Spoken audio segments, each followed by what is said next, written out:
toutes et à tous, ici Félix, bienvenue dans cette 38e vidéo. Aujourd'hui, nous allons parler de la blessure d'injustice. C'est parti. La blessure de l'injustice, masque du rigide. Cette blessure se crée quand l'enfant vit sous le règne de parents autoritaires, froids et sévères. Elle s'éveille au moment du développement de l'individualité de l'enfant, entre l'âge de 4 et 6 ans environ, au moment où il devient conscient qu'il est un être humain à part entière. Avec ces différences, l'enfant trouve injuste de ne pas pouvoir bien intégrer son individualité, de s'exprimer ou d'être lui-même. Il vit surtout cette blessure avec le parent du même sexe. Il souffre de la froideur de ce parent, de son incapacité de sentir et de s'exprimer. La douleur provient également de l'autoritarisme, des fréquentes critiques et de la sévérité dont il est l'objet. Souvent, ce parent souffre de la même blessure. L'enfant a du mal à s'exprimer et à être lui-même à cause des fréquentes critiques et de la peur qu'il éprouve face à l'autorité. C'est ainsi qu'il se crée un masque de rigide.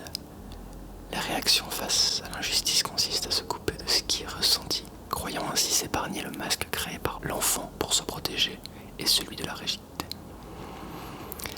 Le rigide est très sensible intérieurement, mais fait tout pour réprimer ses émotions et ne rien montrer aux autres en faisant croire que rien ne le touche. Il croit ainsi ne plus être la victime des critiques, de l'injustice du monde. Ainsi, il semble toujours froid et imperturbable. Ce sont les rigides les plus portés à se croiser les bras. Ils bloquent ainsi la région du plexus solaire pour ne pas sentir. Ils sont également portés à s'habiller en noir ou foncé, toujours pour cacher par ce biais leur vulnérabilité. Le rigide cherche la justice à tout prix. En devenant perfectionniste, il aura toujours ce sentiment gravé en lui. Être parfait, tant dans les actes que les paroles, sera son but recherché. Le masque du rigide se distingue par un corps droit et le plus équilibré possible. Le corps est bien proportionné avec des épaules droites, de la même largeur que les hanches. De tous les blessés, c'est lui qui a le plus peur de prendre du poids, voulant toujours donner l'impression de la perfection. Les femmes sont souvent de petite taille et portent généralement des vêtements serrés, toujours dans le but inconscient de ne rien sentir ou de garder les émotions en elles. Ce sont des personnes vivantes avec des mouvements dynamiques, manquant toutefois de souplesse et de flexibilité. Le regard est brillant, la mâchoire serrée, le cou raide, droit et fier. Très jeune, le rigide remarque que l'entourage l'apprécie plus pour ce qu'il fait que ce qu'il est. Il devient donc le plus performant possible et commence à se débrouiller rapidement seul. Il fait tout pour ne pas avoir de problèmes ou de soucis en faisant son possible pour oublier la douleur. Il est trop optimiste en surface et même s'il a des difficultés, il dira toujours que tout va bien, préférant se débrouiller seul pour les résoudre. À chaque déception ou ennui, il continue à dire pas de problème, cachant ce qu'il ressent, en donnant une impression de calme. Quand le rigide est convaincu d'avoir raison, face à l'autorité, il se justifiera jusqu'à avoir raison. Il craint l'autorité, car étant jeune, il a dû s'y soumettre quand les autres doutent de lui, le commandent, le grondent, alors qu'il ne sait avoir été honnête et juste. Il vit cela comme une inquisition et un véritable traumatisme pour se défendre dans ses explications. Il utilise souvent le mot jamais, toujours, très, pour se justifier. La religion a plus de chances d'avoir un impact ou de l'influence sur le rigide que sur les autres. Le bien et le mal sont importants pour lui. C'est d'ailleurs ce qui mène sa vie. On peut le remarquer également dans son entourage. Il commence souvent ses phrases par bien ou bon pour s'assurer que ce qu'il dira sera bien et juste. Il termine par d'accord afin de vérifier la justesse de ses propos. Quand le rigide est ému, il ne veut pas le montrer, mais on peut le reconnaître à son ton de voix devenant sec et raide. Il peut utiliser le rire pour cacher ses émotions sans que la situation soit drôle pour autant. Lorsque l'on demande à un rigide comment il va, il répond systématiquement super ou bien. Il répond très vite car il ne prend pas le temps de sentir. Par la suite, durant la conversation, il parlera de plusieurs événements dans sa vie, n'allant pas correctement tout en relativisant leur portée. Les personnes rigides sont exigeantes envers elles-mêmes dans la plupart des domaines de la vie. Elles ont une grande capacité à se contrôler, s'imposer des tâches. Ils recherchent tellement la perfection qu'ils ne cherchent jamais à s'arrêter, s'amuser ou se reposer. Ils se croient obligés de toujours être dans l'action. Ainsi, il fait son devoir.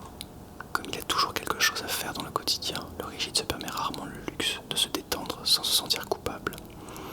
Il se justifie toujours quand il se repose ou s'amuse, en mettant en avant le mérite dû à son action.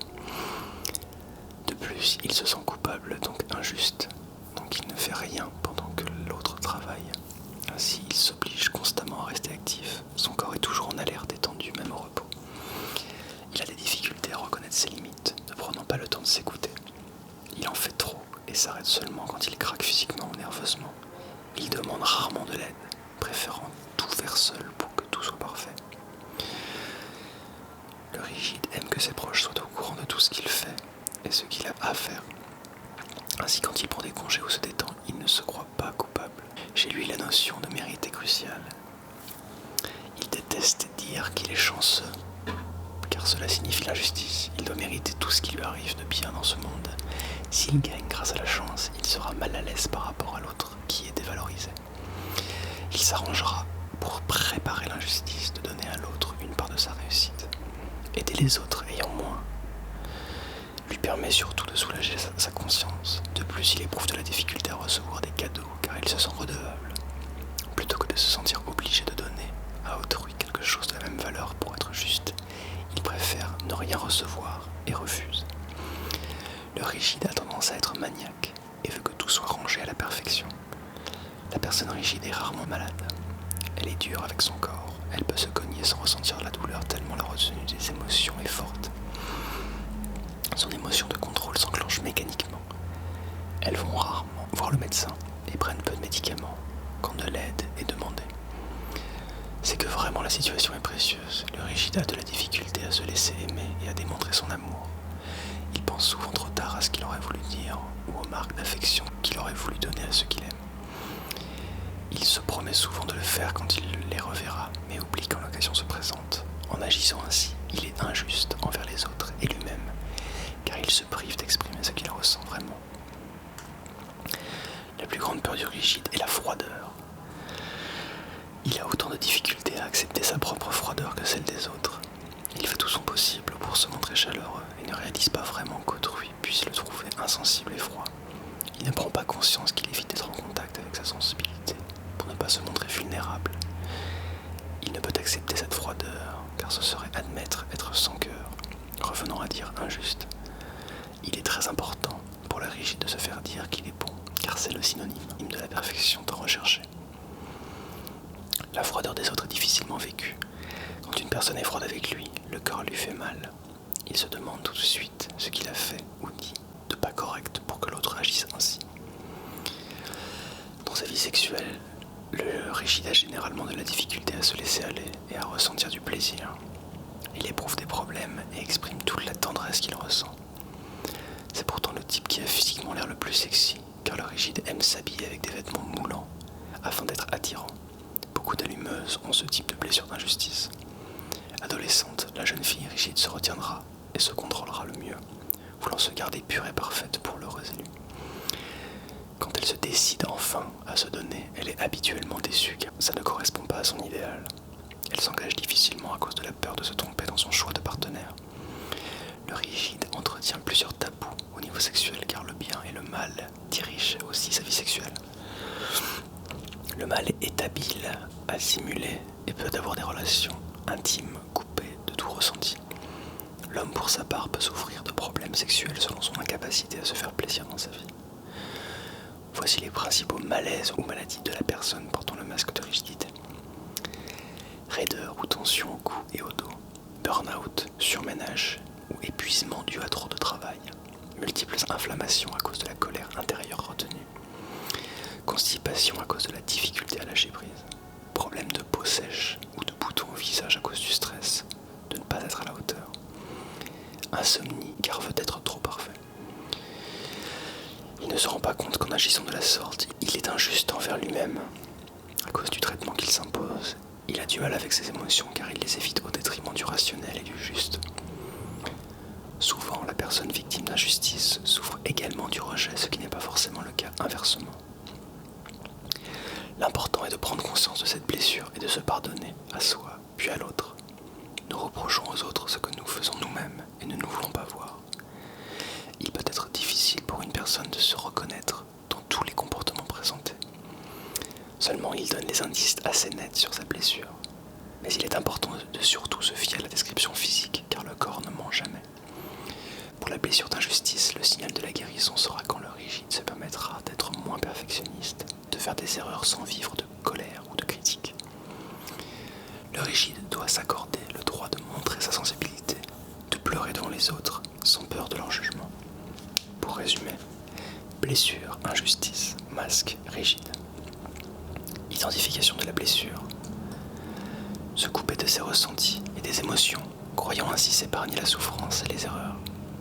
Montrer aux autres que rien ne le touche et enfouir sa sensibilité. Être parfait dans les actes et paroles en cherchant à être le plus juste possible. Craindre l'autorité et vivre le commandement et le grondement comme un traumatisme, surtout quand c'est injustifié. Se justifie jusqu'à avoir raison. Optimiste, dynamique, perfectionniste, maniaque du rangement, difficulté à recevoir. Utilise le rire pour cacher ses émotions sans pour autant que la situation soit drôle. Cacher son malheur en parlant des événements tragiques et relativiser en disant que tout va bien. Demande rarement de l'aide, se débrouille seul jeune, exigeant avec lui-même et ne se repose presque jamais. Voie de la guérison, prendre conscience de sa blessure, accepter et pardonner aux autres et à soi. Être moins perfectionniste et se donner le droit à l'erreur. Se donner le droit d'éprouver des émotions et des sentiments. La question à se poser est: a-t-on vraiment besoin d'être parfait pour se donner le droit à la vie et au plaisir? Voilà, donc c'est la fin des 5 blessures. Je vais lire la dernière partie sur la guérison générale. La guérison générale. Prendre conscience de son état, accepter d'avoir mal et de faire mal, s'aimer et aimer les autres malgré tout. Se pardonner ses imperfections, erreurs, faiblesses. Force à soi et aux autres, car eux aussi ils souffrent. Accepter sa blessure et ne pas accuser les autres. Nous cherchons sans cesse le pourquoi de notre existence, pour la validation des autres, la perfection aux yeux des autres, le contrôle sur les autres, l'amour des autres. En fait, nous cherchons des raisons extérieures. Et si nous étions la raison de notre existence, nous n'avons besoin de rien provenant de l'extérieur, nous avons tout à notre disposition à l'intérieur. Alors soyons indulgents envers nous-mêmes. Nous n'avons pas besoin d'être parfaits pour mériter le bien qui vient à nous, et soyons tolérants envers les autres, car eux aussi souffrent. Se pardonner pour mieux recommencer, pardonner aux autres pour mieux s'épanouir. Voilà. Alors en fait, ce que vous ne savez pas, c'est qu'il fait actuellement 1 milliard de degrés dans cette chambre, et que je suis en train de suer à pleines gouttes. J'espère que vous avez apprécié cette petite saga des blessures. Enfin, elle sort, voilà, enfin, elle vous est accessible. N'hésitez pas à regarder encore les vidéos et aller voir l'article que j'ai mis en description pour plus de précision. Je vous souhaite une bonne réflexion, une bonne vie,